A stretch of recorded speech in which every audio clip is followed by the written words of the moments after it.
주 감사주입니다. 지난 상반기 동안 지켜주시고 보호하신 하나님의 사랑에 대해 감사한 마음을 올려드리는 날이 바로 오늘입니다. 우리 다시 한번 지난 시간 인도해 주신 우리 하나님 앞에 영광의 박수를 한 번 더 올려드리겠습니다. 하나님 감사합니다. 저는 오늘 예배를 드리면서 이런 질문을 해봅니다. 하나님은 어떤 마음을 기뻐하실까? 어떤 마음을 기뻐하실까? 여러분, 하나님은 어떤 마음을 기뻐하실까요? 당연히 감사의 마음이죠. 감사의 마음. 예배 자리에 모인 성도들이 하나님께 감사를 고백하고 주신 은혜를 기억하며 감사한 마음으로 하나님을 찬양하고 주신 감사의 열매를 보면서 간증하고 기뻐하는 이 감사의 마음을 기뻐하십니다. 자, 그런 점에서 저는 오늘 예배를 시작하면서, 말씀을 시작하면서 여러분에게 묻고 싶습니다. 오늘 이 예배 드리시는 여러분 안에는 지금 감사의 열매가 있으신가요? 감사가 있습니까? 요즘 봉헌 찬양으로 은혜라는 찬양을 계속해서 부르고 있습니다. 자, 가사를 제가 좀 읽어드려 볼게요. 자, 1절은 이렇게 됩니다. 내가 누려왔던 모든 것들이, 내가 지나왔던 모든 시간이, 내가 걸어왔던 모든 순간이 당연한 것 아니라 은혜였어. 아침 해가 뜨고 저녁에 노을, 봄의 꽃향기와 가을의 열매, 변하는 계절의 모든 순간이 당연한 것 아니라 은혜였어. 모든 것이 은혜, 은혜, 은혜, 한없는 은혜. 내 삶에 당연한 건 하나도 없었던 것을 모든 것이 은혜, 은혜였어. 자, 2절은 이렇게 되어 있습니다. 내가 이 땅에 태어나 사는 것, 어린아이 시절과 지금까지 숨을 쉬며 살며 꿈을 꾸는 삶, 당연한 것 아니라 은혜였어. 내가 하나님의 자녀로 살며 오늘 찬양하고 예배하는 삶, 복음을 전할 수 있는 축복이 당연한 것 아니라 은혜였어. 모든 것이 은혜, 은혜, 은혜, 한없는 은혜. 내 삶에 당연한 건 하나도 없었던 것을 모든 것이 은혜, 은혜였어. 자, 우리 2절만 함께 우리 찬양해 볼까요?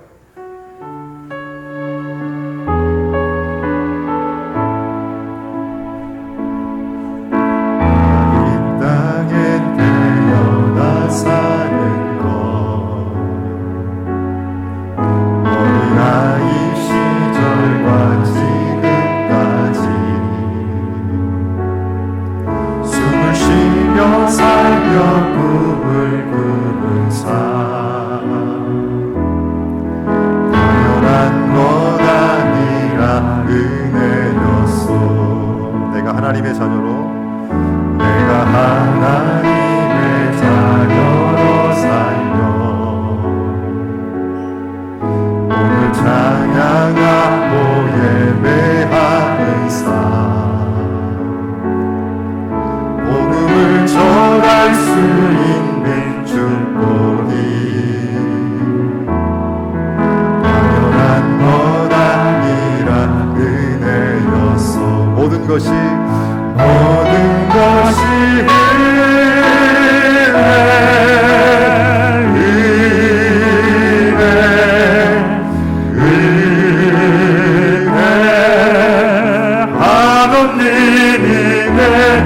삶에 당연한 것 하나도 없었던 것을 모든 것이 은혜였소. 모든 것이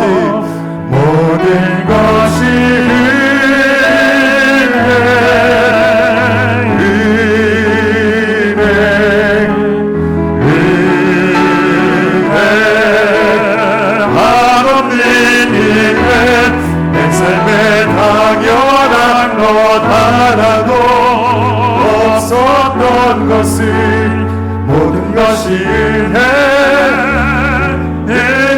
은혜였소. 아멘. 오늘은 정말 이 찬양만 불러도 하나님의 음성을 들을 수 있겠다, 이런 생각을 하게 되었습니다. 여러분, 정말 우리가 고백한 대로 우리가 살아온 이 모든 순간이 은혜입니다. 우리의 삶엔 당연한 것이 하나도 없습니다. 모든 것이 은혜입니다. 그래서 감사할 수밖에 없는 것이죠. 자, 저는 그런 의미에서 오늘 맥주감사를 보내는 이때에 은혜를 주신 하나님 바라보며 정말 감사하기를 소망합니다. 자, 오늘은 그리스도인의 삶이라는 주제로 5번째 말씀을 나누고 기도하려고 합니다. 자, 오늘 우리가 읽은 본문을 보면 여러 번 반복해서 나오는 한 단어가 있습니다. 자, 그것이 무엇인가요? 바로 감사라는 단어예요. 용서라는 말이 2번 나오고 평강이라는 말이 2번 나옵니다. 자, 그런데 감사라는 단어는 3번이나 나와요. 15절 말미에 너희는 또한 감사하는 자가 되라. 16절 감사하는 마음으로 하나님을 찬양하고, 자 17절 그를 힘입어 하나님 아버지께 감사하라. 여러분, 이런 것을 볼 때 감사는 주님이 무척이나 강조하시는 것임을 알 수 있습니다. 중요하지 않다면 이렇게 주님이 3번이나 반복해서 말씀하실 이유가 없는 것이죠. 자, 그래서 그리스도인이라면 감사는 선택이 아니라 당연한 것입니다. 자, 저를 따라서 한번 이렇게 고백해 주시겠습니까? 감사는 선택이 아니라 당연한 것이다. 자, 그런데 여러분, 오늘 보면 17절을 다시 봐보시면 우리가 감사는 선택이 아니라 당연한 것이라는 것을 이렇게 고백했는데, 자, 그렇다면 오늘 우리는 누구에게 감사해야 할까요? 누구에게 감사해야 합니까? 주님은 이렇게 말씀하십니다. 우리 17절 우리 다시 한번 같이 읽어봅시다. 또 무엇을 하든지 말에나 일에나 다 주 예수의 이름으로 하고 그를 힘입어 하나님 아버지께 감사하라. 아멘. 하나님 아버지께 감사하라. 여러분, 감사의 대상이 명확합니다. 하나님 아버지께 감사하라. 감사는 하나님께 하는 것입니다. 만일 감사의 대상이 하나님이 아니라면 우리는 조금 머뭇거릴 수 있죠. 내 부모님께 감사하라. 내 선생님께 감사하라. 물론 이 말이 틀린 말은 아니지만 솔직히 어떨 때는 힘들 때가 있잖아요. 부모님으로부터 상처를 받거나 선생님으로부터 상처를 받고 살아갈 때는 이 말이 뭔가 마음에 부담을 줍니다. 그래서 이 땅에 사는 인생들에게 늘 감사하며 산다는 것은 한계가 있습니다. 어렵습니다. 자, 그러나 우리가 믿는 하나님은 어떠하신 분인가요? 전혀 그렇지 않습니다. 우리가 믿는 하나님은 완전하신 분이시고 선하신 분이십니다. 우리를 택하신 하나님은 정말 완벽하신 분, 우리를 절대적으로 너무나도 사랑하시는 분, 바로 그분이 우리가 믿는 하나님이십니다. 간혹 보면 삶이 너무 힘들다 해서 이런 고백을 하는 분들이 있어요. 하나님, 저를 어떻게 이렇게 이해할 수 없는 힘든 자리, 고난의 자리에 두실 수 있나요? 하나님, 저를 향한 생각이 있으시기는 한 거예요? 자, 이런 생각을 하면서 오늘을 사는 분이 있을 수 있는데요. 자, 그러나 여러분, 이건 뭘 모르는 것입니다. 비록 우리가 힘들고 어려운 삶을 산다 할지라도 그 가운데 완전하신 하나님은 우리를 여전히 사랑하셔서 인도하고 계시다는 거예요. 여러분, 성경에 보면 믿음의 조상들의 삶에서 우리는 분명하게 확인할 수 있는데요. 다윗의 삶을 한번 생각해 보십시오. 다윗의 이 삶을 보더라도 여러 번의 고난이 있었습니다. 인생의 위기가 있었어요. 자, 그렇지만 우리 하나님은 그를 내버려 두지 않으셨습니다. 순간순간 사랑으로 인도해 가십니다. 그래서일까요? 다윗이 나중에 이런 고백을 합니다. 내 영혼아 여호와를 송축하라. 내 속에 있는 것들아 다 그의 거룩한 이름을 송축하라. 여러분, 다니엘이라고 하는 믿음의 조상도 동일했습니다. 바벨론 포로로 끌려가는 고난을 당했지만, 어려움을 당했지만 그곳에서 다니엘을 사랑으로 인도하시는 하나님의 손길이 증거됩니다. 여러분, 베드로의 삶도 보면 동일합니다. 실수도 있고 연약함도 있었지만 성경 안에 드러나고 있는 이 베드로의 삶 속에 여전히 그의 삶을 살피시면서 보호하시면서 붙들어 주시는 하나님의 사랑의 역사가 계속됩니다.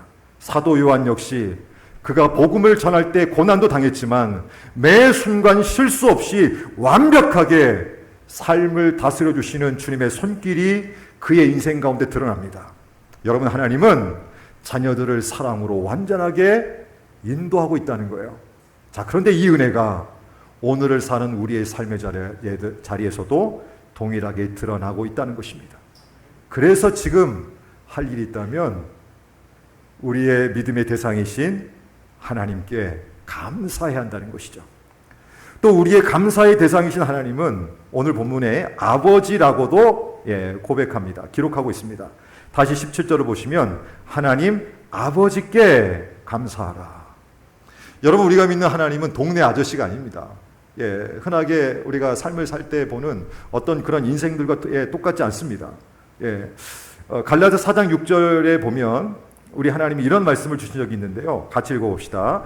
너희가 아들이므로 하나님이 그 아들의 영을 우리 마음 가운데 보내사 아빠 아버지라 부르게 하셨느니라. 아멘. 아빠 아버지. 하나님께서 예수 그리스도를 믿는 자들에게 아빠, 아버지가 되어 주셨다는 거예요. 여러분 이거 생각해 보면 엄청난 사건입니다. 사실 자격으로 놓으면 여러분 감히 우리가 어떻게 하나님을 아빠, 아버지라 부를 수 있겠습니까? 아무리 잘나고 아무리 똑똑해도 완전하시고 전능하시고 전지하시고 영원하신 우리 하나님의 이 하나님께 우리가 아빠, 아버지라 부를 수 있는 것은요, 이건 일반적인 일이 아닙니다. 언감생신, 감히 상상할 수 없는 일이에요. 여러분 몇 번 말씀도 드렸지만 천체 망원경과 적외선 찰력 기법을 총동원해서 확인한 결과 이 우주에는 수많은 은하계가 있다는 거예요. 그 숫자가 셀 수 없다고 얘기합니다. 한 은하계의 크기가 빛이 20만 광년 가는 거리라고 하는데요. 상상이 안 가는 그런 크기잖아요. 비유가 맞을지 모르지만 그래서 은하계가 태평양이라면 태양은 박테리아 정도 수준이 아닐까 이런 생각을 해봅니다. 여러분 이런 관점으로 우리를 본다고 생각해 보세요. 은하계 이 갤럭시의 관점으로 우리를 보면 어떨까요? 먼지보다도 못한 아주 작은 존재로 보일 것입니다. 자, 그런데 온 우주를 만드시고 온 우주를 다스리시는 하나님께서 우리를 보시고 사랑하셔서 하나밖에 없는 아들이신 예수 그리스도를 이 땅에 보내셔서 십자가의 피로 우리를 구원해 주셨다는 것이죠. 예수를 믿고 구원받은 우리를 자녀 삼아 주셔서 하나님을 아빠, 아버지라고 부를 수 있는 특권을 주셨다는 것입니다. 여러분 이것은 상식적으로 납득이 안 가는 놀라운 사건입니다. 놀라운 사건이에요. 그래서 성경은 우리가 하나님을 아버지로 부를 수 있다는 것 자체가 하나님의 선물, 하나님의 은혜라고 말씀해 주십니다. 그래서 여러분 이 은혜를 입은 자들이 가만히 있을 수 없는 것이죠. 자다가도 벌떡 일어나 이 은혜를 주신 하나님께 감사할 수밖에 없고, 그리고 아무 때나 이 은혜를 생각하면 막 웃음이 터져 나오고 누가 뭐라고 해도 기쁨이 가득하고 감사의 고백을, 감사의 눈물까지 흘리는 그런 삶을 살게 된다는 것이죠. 바로 이것이 그리스도인의 삶이라는 거예요. 바로 이 삶이 하나님의 은혜를 진짜 깨달은 그리스도인의 모습이라는 거예요. 여러분 그런 의미에서 저는 오늘 맥주감사주의를 보내는 이때에 오늘 하루만이라도 좀 이런 감격이 우리 안에 넘쳐났으면 좋겠습니다. 우리가 하나님을 아빠, 아버지로 부를 수 있는 거, 이게 얼마나 놀라운 큰 은혜인지를 좀 알고요, 정말 감격에 젖어서 오늘을 좀 사는, 감사의 마음을 올려드리는 우리의 믿음의 걸음 되어지기를 소망합니다. 또 아버지 하나님은 지금도 우리를 위해서 일하십니다. 여러분 그래서 이 은혜를 입은 자들이 감사할 수밖에 없는 것이죠. 여러분 우리가 아는 하나님의 속성 중에 잊어서는 안 되는 아주 중요한 속성이 크게 두 가지가 있는데요. 한 가지는 하나님의 전지하심, 또 한 가지는 하나님의 무소부재입니다. 자, 오늘 이 예배 드리시는 여러분들은 하나님이 전지하신 분이심을 믿으시나요? 하나님이 모든 곳에 계신 분임을 믿습니까? 여러분 하나님의 전지하심이란 하나님은 모든 것을 아신다는 의미를 담고 있고요, 하나님의 무소부재란 하나님은 모든 곳에 계신다는 의미입니다. 자, 그래서 다윗이 시편 139편에서 이러한 하나님의 속성을 깨달은 다윗이 이런 찬양을 올려드립니다. 자, 우리 1절로 10절 말씀 우리 큰 소리로 같이 읽어봅시다.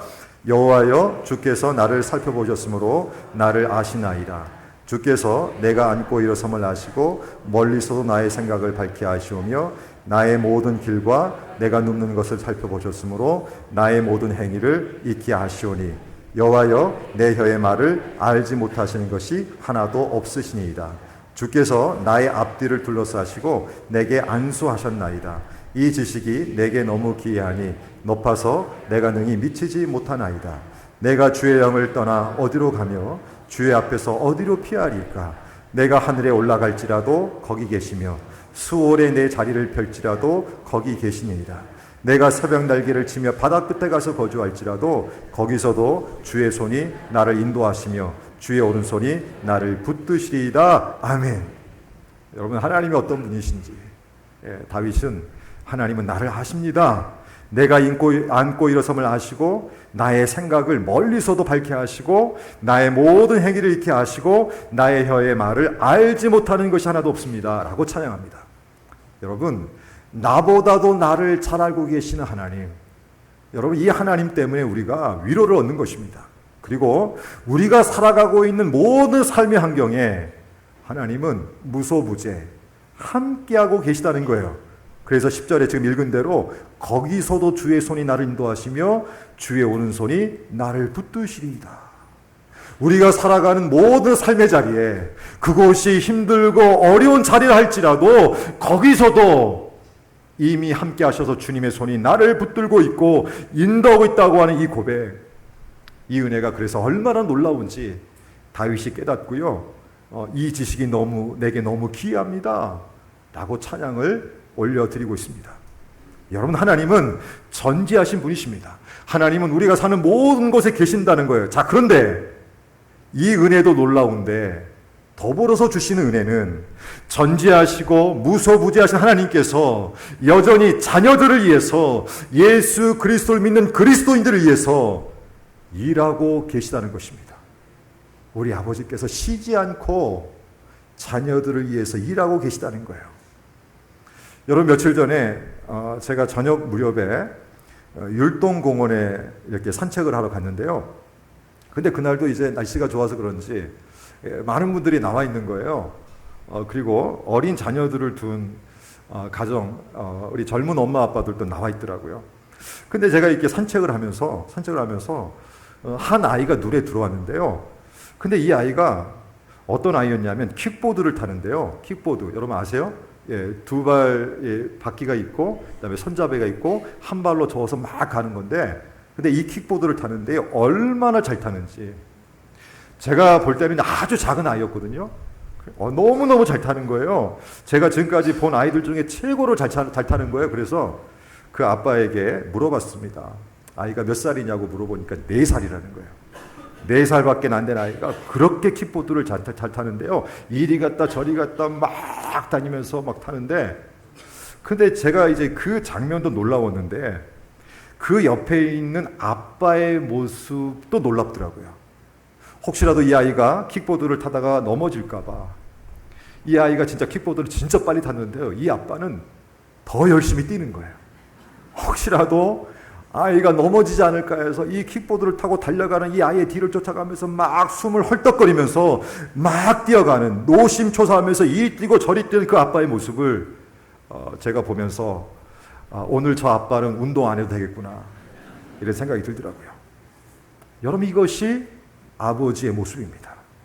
자녀들을 위해서 열심을 내는 아버지의 모습, 우리 아버지 하나님도 동일하다는 거예요. 연약한 자녀들이 넘어질까봐, 연약한 자들이 쓰러질까봐, 연약한 자들이 인생의 문제 앞에서 어찌할 바를 모를까봐 늘 보시면서 함께 하시는, 일하시는 아버지가 우리가 믿는 하나님이시라는 것입니다. 여러분, 올해 1월부터 6월까지 지난 상반기 6개월을 한번 돌아봐 보시겠습니까? 지난 6개월 동안 물론 행복하게 보낸 분도 있겠지만 반대로 좀 힘들게, 답답하게 보낸 분도 있을 것입니다. 2023년도를 시작할 때 하나님 올해는 좋은 일만 있기를 기대합니다. 정말 좋은 일만 있기를 소망합니다. 이런 마음으로 출발했는데, 근데 6개월 살아보니까 여전히 눈에는 힘든 것이 보이고 답답한 것이 느껴지는 그런 마음으로 지난 상반기를 보내신 분이 있을지 모르겠습니다. 그래서 참 힘들다, 참 어렵다, 인생이 왜 이렇게 고될까, 이런 고백도 하시는 분이 있을지 모르겠어요. 자, 그러나 여러분, 믿음의 눈을 열면 여전히 뜻을 갖고 일하시는 하나님을 보게 됩니다. 여러분, 지난 6개월을 보내고 오늘 우리가 이곳에 있다는 것 자체가 우리를 주목하시며 졸지도 않고 주무시지 않는 하나님의 열심 때문에 우리가 이곳에 있다는 사실을 우리가 느끼게 되어집니다. 여러분, 그러면 이 은혜를 느끼면 여러분 우리 안에 감사함이 고백이 되어지는 것이죠. 여러분, 제 신학교 동문 목사님 중에 일본에 가셔서 장신대를 졸업하시고요, 신학교를 졸업하시고 일본에 가셔서 계속 공부하셔서 현재 일본에서 현지인들을 대상으로 목회하시는 목사님이 계십니다. 아마 일본에 가신 지 한 30년이 넘으신 것 같아요. 자, 그런데 얘기를 들어보니까요, 일본에 가셔서 그렇게 고생을 많이 하셨다는 거예요. 교회 사역을 하는 중에 고베 지진, 여러분도 이제 예전에 그 뉴스 보셨잖아요. 고베 지진이 났을 때 그 근처에서 사역을 하셨는데요, 그때 큰 피해를 입으셨다는 거예요. 직접 그런 어려움을 겪기도 했고, 또 홍수가 나서 교회 건물이 완전히 잠기는 그런 어려움도 겪으셨다는 거예요. 자, 그런데 제가 작년인가요? 전화 통화를 하는데요. 이 목사님이 어떤 고백을 하냐면, 참 어렵고 힘든 일이 많았는데 그럼에도 불구하고 하나님께서 때를 따라 여기까지 인도해 주셨다고, 그 은혜가 너무나 감사하다고, 하나님의 이 선하심과 또 일하고 계신 그 은혜가 너무나 감격스럽다고 저에게 고백해 주셨던 그 기억이 납니다. 여러분, 우리가 믿는 하나님 아버지는 결코 주님을 믿고 따르는 자들을 내버려 두는 분이 아니시고 여전히 우리를 위해서 일하고 있다는 것입니다. 그래서 오늘 그 사실을 믿음으로 인정하고 힘을 내서 감사할 수 있기를 소망합니다. 자, 그러면 질문이 있습니다. 우리가 하나님 아버지께 감사를 할 때는 당연한 것인데, 그리고 그 은혜를 생각하면 감사가 올라오는데, 그렇다면 어떻게 감사를 표현하면 좋을까요? 자, 오늘 본문에 보면 크게 주님은 세 가지 방법을 제시해 주고 있습니다. 자, 제일 먼저 찬양입니다. 찬양. 16절 하반절 말씀, 시와 찬송과 신령한 노래를 부르며 감사하는 마음으로 하나님을 찬양하고. 여러분, 찬양은 감사를 표시하는 제일 좋은 방법입니다. 정말 하나님께 감사한 마음을 갖고 있다면, 우리를 위해서 일하시는 하나님의 그 열심을 내어주시는 그 손길을 우리가 경험하고 있다면, 우리 안에는요 찬양이 울려 퍼지는데, 근데 그 찬양 안에는 감사가 담겨 있어야 한다는 것이죠. 자, 그래서 성경을 보면 찬양에 대해서 수많은 명령도 주고 계신데요, 우리 시편 147편 1절을 같이 읽어봅시다. 할렐루야, 우리 하나님을 찬양하는 일이 선하며 찬송하는 일이 아름답고 마땅하도다. 아멘. 이사야 43장 2절도 읽어봅시다. 이 백성은 내가 나를 위하여 지었나니 나를 찬송하게 하리 아멘이라. 아멘. 시편 149편 5절도 읽어봅시다. 성도들은 영광 중에 즐거워하며 그들의 침상에서 기쁨으로 노래할지어다. 아멘. 시편 113편 3절도 읽어봅시다. 해 돋는 데서부터 해 지는 데까지 여호와 이름이 찬양을 받으시로다. 아멘. 여러분, 계속해서 성경은 찬양하라고, 찬송하는 것이 마땅하다고 얘기합니다. 자, 그런데 오늘 본문에서 주님은 어떤 마음으로 찬양하라고 명령하고 계십니까? 감사하는 마음으로 하나님을 찬양하고. 여러분, 그런 의미에서 감사는 찬양의 핵심, 찬양의 알맹입니다.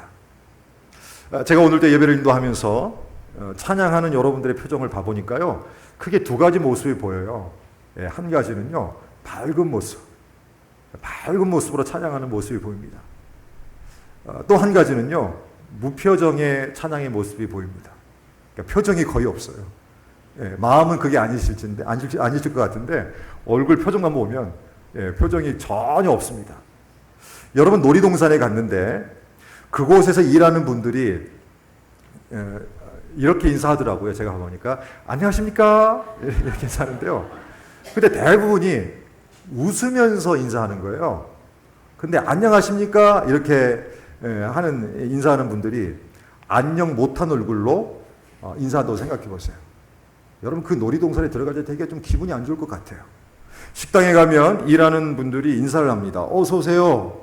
자, 그런데 손님이 왔는데도 쳐다보지도 않고 그저 말로만 인사하면 기분이 별로 좋지 않잖아요. 여러분, 하나님을 예배하는 우리가, 하나님을 경배하는 우리가 하나님께 감사한 마음으로 찬양하지 아니하면, 우리를 돌보아 주시고 오늘 또 우리를 위해서 일하고 계신 하나님을 생각하면서 감사한 마음으로 찬양하지 아니하면, 하나님이 그 찬양을 기뻐 받으실까요? 하나님이 그 찬양을 기뻐하실까요? 여러분, 찬양할 때는 우리를 구원하신 하나님께 감사의 마음으로 찬양해야 합니다. 또 주님은 무엇을 하든지 말에나 일에나 감사하라고 명령하십니다. 자, 17절을 다시 보시면 이런 표현이 나옵니다. 또 무엇을 하든지 말에나 일에나. 여러분, 이것은 말과 행동 속에 감사가 생활화되어야 한다는 의미를 담고 있죠. 달리 표현해 보면 감사의 마음을 표현하라는 거예요. 말로 표현하고 행동으로 표현하라는 것입니다. 여러분, 사실 우리에게는 입술을 열어서 감사할 일들이 너무나 많습니다. 예수님을 통해서 구원받았다는 것, 여러분, 이거 정말 감사한 일이죠. 하나님의 자녀로 살아가는 것, 이거요 정말 감사한 일입니다. 이곳에 모여서 예배 드리고 있다는 것, 이거 정말 놀라운 일이죠. 우리가 숨 쉬고 있다는 것, 이거 정말 감사한 일입니다. 오늘 또 우리가 걸어서 이렇게 예배 자리에 올 수 있었다는 것, 정말 감사한 일입니다. 그리고 좋은 교회에서 좋은 성도님들과 함께 신앙생활하고 있다는 것, 너무나 감사한 일이에요. 그래서 이 감사의 은혜를 아는 자들은요, 어떻게 합니까? 입술을 열어서 감사를 고백하게 됩니다. 감사합니다. 감사합니다. 한번 좀 고백해 볼까요? 감사합니다. 네, 표정을 조금 더 밝게 해주세요. 우리 한번 더 해볼까요? 감사합니다. 감사합니다. 여러분, 평생 감사라는 책에 보면 이런 예화가 나옵니다. 텍사스의 한 성공한 사업가가 하나님의 은혜에 너무 감사한 거예요. 하나님께서 자신을 위해서 일해주고 있다는 것이 너무나 감사한 거예요. 오늘까지 살아온 그 삶을 돌아볼 때 너무나 감사한 거예요. 그래서 하나님 감사합니다 라는 말을 100만 번 기록하고 그것을 책으로 내려고 출판사를 찾아간 일이 있었다고 해요. 책 제목은요, 100만 번의 감사입니다. 100만 번의 감사. 자, 그런데 원고에는요, 100만 개의 감사 제목 내용들이 담겨 있는 것이 아니라 하나님 감사합니다, 이 말만 100만 번 가득 적혀 있었다는 거예요. 여러분, 그래서 결국 어떤 출판사에서도 출판하겠다라고 하는 제의를 해오지 않았다는 것입니다. 여러분, 사실 이분이 이렇게 한 것은 삶 속에서 일어나는 모든 일에 감사하는 것이 인생의 축복과 성공의 비결이라는 것을 사람들에게 알려주고 싶어서 그렇게 했다는 거예요. 여러분, 하나님께서 우리에게 주신 은혜를 생각해 보면 감사의 고백은요, 100만 번 해도 부족합니다. 100만 번 해도 부족해요. 여러분, 그래서 오늘 제가 여러분에게 주님의 마음으로 또 부탁을 드립니다. 맥주 감사 주일을 보내면서 무엇을 하든 말에나 일에나 감사를 많이 표현해 봅시다. 자, 저를 따라서 한번 고백해 볼까요? 하나님 감사합니다. 우리 한번 더 해봅시다. 하나님 감사합니다. 아멘. 자, 끝으로 주 예수의 이름으로 힘입고 감사라고 말씀해 주고 있어요. 자, 오늘 본문 다시 17절 우리 같이 큰 소리로 읽어봅시다. 또 무엇을 하든지 말에나 일에나 다 주 예수의 이름으로 하고 그를 힘입어 하나님 아버지께 감사하라. 아멘. 자, 중요한 표현이 나옵니다. 주 예수의 이름으로 하고 그를 힘입어. 여러분, 이름이라는 단어는 헬라어로 오노마티라고 하는데요, 이 단어의 문자적인 의미 안에는 어떤 단순한 이름만을 담고 있지 않습니다. 인격과 존재가 가지고 있는 권위와 능력, 이런 의미가 이 단어 안에 담겨 있어요. 여러분, 그래서 오늘 본문에서 주 예수의 이름으로 하고 그를 힘입어 하나님께 감사하라, 이 말씀의 의미는 그리스도인들이 오직 주인 되시는 예수님의 인격, 권위와 능력 아래에서 하나님께 감사할 수 있다, 그 믿음의 흐름 속에서 감사하라, 이렇게 말씀해 주고 있는 것입니다. 예, 맞습니다. 여러분, 우리가 예수 그리스도 이름 아래에서 오직 예수님으로부터 힘을 얻고 우리는 감사의 인생으로 살아갈 수 있는 것입니다. 여러분, 사실 오늘 우리 안에 지금의 마음을 보면요, 우리가 맥주 감사 주일을 보내고 있고 제가 지금 감사합시다, 감사해야 됩니다, 이렇게 얘기해도요, 여러분 안에는 지금도 수많은 감정이 있습니다. 예, 수많은 감정이 있으시죠? 염려도 있고요, 근심도 있습니다. 고민이 있고요, 갈등도 있습니다. 부담도 있고, 답답한 마음, 무거운 마음도 있어요. 지난 6개월의 삶을 살아올 때에 여전히 내 안에 해결되지 않은 감정 때문에 불안이 있고요, 여전히 인생의 문제로 인한 두려움도 있습니다. 그리고 왜 내 인생은 왜 이럴까라고 하는 불평과 원망함이 있고, 그리고 관계 안에서의 서운함, 섭섭함도 있어요. 그리고 힘을 내보지만 여전히 안 될 것 같다라고 하는 낙심, 좌절, 절망이라고 하는 감정도 있습니다. 아마 여러분 안에 지금 이런 감정들이 있으실 거예요. 여러분, 그래서 인간적인 마음으로는 우리가 감사하기 어렵습니다. 머리로는 감사 인생으로 나아가야겠다. 머리로는 그래, 주님의 뜻은 감사하라는 거지, 그래, 오늘부터 하반기는 감사 인생으로 거듭나야지 라고 생각해도 마음으로는 어렵습니다. 마음으로는 참 어려워요. 여러분, 오늘 본문을 기록하고 있는 사도 바울 역시 지금 좋은 상황이 아닙니다. 여러분, 이 골로새서 말씀은 이미 아시는 대로 옥중서신이라고 알려져 있잖아요. AD 61년에서 63년경에 이 바울이 로마 감옥에 투옥되어 있는 상황 속에서 골로새 교회 성도들에게 쓴 편지가 골로새서잖아요. 그러니 지금 바울의 상황은 좋은 상황이 아닙니다.